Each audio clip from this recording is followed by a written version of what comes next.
Hi there, I'm Jen, this is Remembered Reads, and this is going to be the 10-year challenge book tag. This tag was created by Rincey from Rincey Reads, and I was not tagged, but I thought it looked like a fun tag to do, especially because I just did another looking backwards over the past 10 years tag, and I thought, why not do another one? So let's go.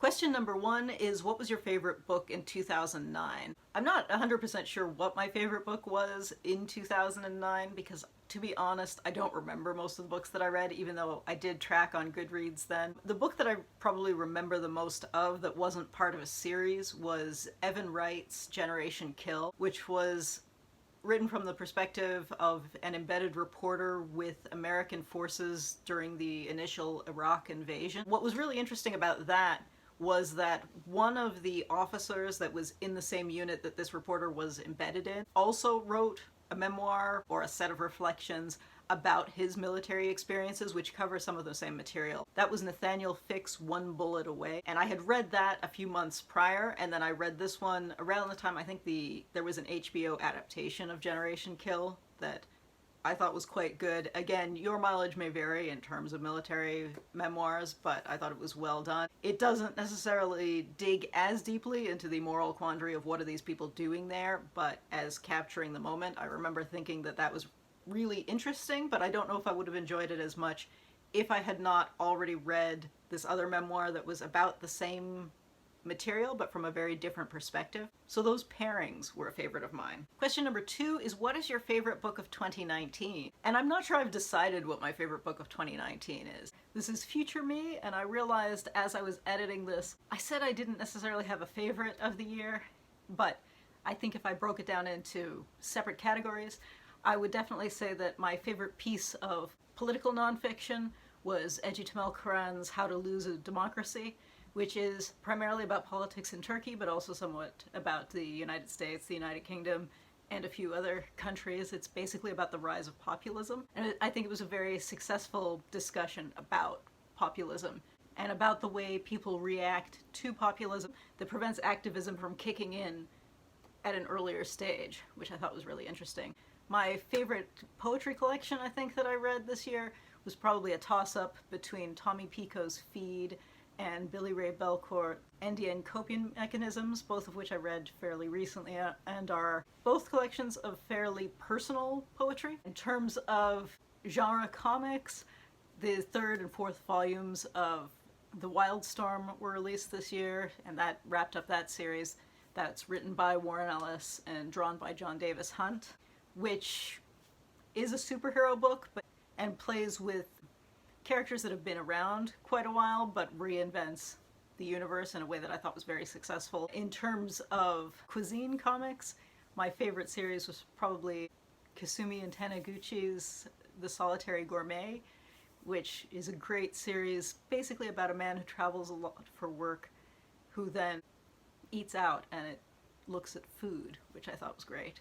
The novel that I think I rated most highly this year was Ocean Vuong's On Earth We're Briefly Gorgeous, and my immediate reaction to that was very positive, but I don't know if I continue to consider that a favorite. But at the time that I read it, it did have a big positive. I was very impressed by it, and I think it's one of the few novels that I gave 5 stars to on Goodreads this year. My favorite memoir that I consumed this year was probably Haruki Murakami's What I Talk About When I Talk About Running, which is in part a discussion of his writing process, but is primarily a memoir of him training for a particular run in the New York City Marathon, where ultimately he runs a personal worst. And I didn't expect to enjoy it as much because despite my fondness for endurance sport, I'm not a big fan of Murakami's novels, so I kind of loved how much I loved that. Question number 3 is, what was your least favorite book of 2009? So I have to go back and look at 2009 again. Apparently the lowest rated book that I tracked in 2009 was A Million Bucks by 30. I realized as I was editing this that it's a lie to say that I don't remember this book. The author is basically describing how he had $1 million real estate portfolio at the age of 29, which is less impressive than I think it sounds initially because a lot of the properties he doesn't own outright, and because they're rented out, it's not as simple as selling them, so I don't know that I buy into his particular measure of success, but it is a very unconventional take on a personal finance book, because I do remember that it involved things being an extra on reality television and subletting a room from someone who lives in public housing because that will be the cheapest way to live in New York City and things like that. It was quite ridiculous. Anyway, back to the original tag. Back to the original material. Question 4 is, what was your least favorite book in 2019? And I read an indie published romance called Wheels, which was about two characters who were in endurance sports. And if you've watched my channel for a while, you know I love reading about people involved in endurance sports. But this one was incredibly poorly researched. They were both para-triathletes, and the woman competed in ambulatory prosthetic wearing classes, and the authors seemed to think that an elite athlete would be wearing like an electronic knee unit with a cosmetic covering it on proper training runs, which wouldn't happen. So that irritated me to no end. And in general, an independently published trashy romance I don't look to for serious writing or serious research, but 30 seconds on YouTube could have told her that that was wrong. So, no. Question number 5 is, what is a book published in 2009 that you still want to read? I feel like one of Joe Abercrombie's grimdark monsters came out that year that I haven't read, and I keep thinking that read. I don't remember the name of it. If I remember it, I'll insert it here somewhere. Question number 6 is, what is a book published in 2019 that you want to get to before 2020? Well, I'm hoping that the third book in this series just came out last month, well, actually last week as I'm filming this, and I have it on hold at the library, and the library hasn't received their copies yet. It still says 0 copies on hold. But I expect that as soon as the copies come in, I will get my hold of this, so I will be able to read the third volume of this series by the end of the year. Question number 7 is, what is a genre that you used to read a lot of that you don't read as much anymore? Looking at the 2009 listings, one of the things that I was doing right before I left Calgary was I was buying mass market paperback edition of all of C.S. Forester's Hornblower books, and I've been getting them at Fairs Fair, which is there used to be 4 locations of it in Calgary. I think there are only 2 now. A couple of them are gone away, which is a shame. My sister does still shop at the ones that are there. That is not important.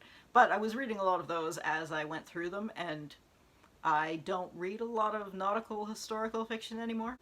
I don't know if I just had enough of it or I just haven't picked any up, but that was something that I read a lot of in 2009 that I have not read so much of lately. Question number 8 is, what is a new genre that you've discovered since 2009? 2009 was actually probably the start of me getting over my aversion to picking up actual genre romance and being kind of snobby about that, because I'm generally not snobby about most genre fiction, but yeah, I did kind of have some unfair negative feelings towards genre romance that I was just starting to get over in 2009. So, question number 9 is, what is a reading or book habit that you were hoping to leave behind this decade? One thing that I occasionally do is, because I don't tend to write in or make notes in books, because most of the books that I read are from the library, but I do tend to dog-ear pages, which when it's something that I own I think is fair, but I have gotten into the habit of doing that with poetry that I have out of the library, and I should really stop doing that because that is annoying for the next person that reads it. Although considering how many books I sometimes get out of the library that are dirty, not necessarily the end of the world, but still. And finally, question number 10. What is a new reading goal or habit that you want to create in the upcoming decade? Well, I just finished doing a buddy read this past week, and I realized that what I need to do, at least in situations where I'm doing something like a buddy read, is make much clearer notes of things that I want to refer back to, because I did find doing that I'm frequently saying, you know, the scene where X happened, whereas it would be much better to be able to say on page ABC, in edition XYZ, sentence, and then quote the actual sentence. There's not necessarily anything wrong with, you remember the scene where, but to be a little more exact would maybe be a good thing in that kind of situation. Anyway, that's the tag. If you are looking to make content this month, which Vlogmas people presumably are, I encourage you to take on this tag. It's fun and not too challenging. and not too much research is involved, especially if you've been on Goodreads for 10 years or more. So yeah. How has your reading changed over the past 10 years? Or has it? Anyway, that's it for now. Ciao.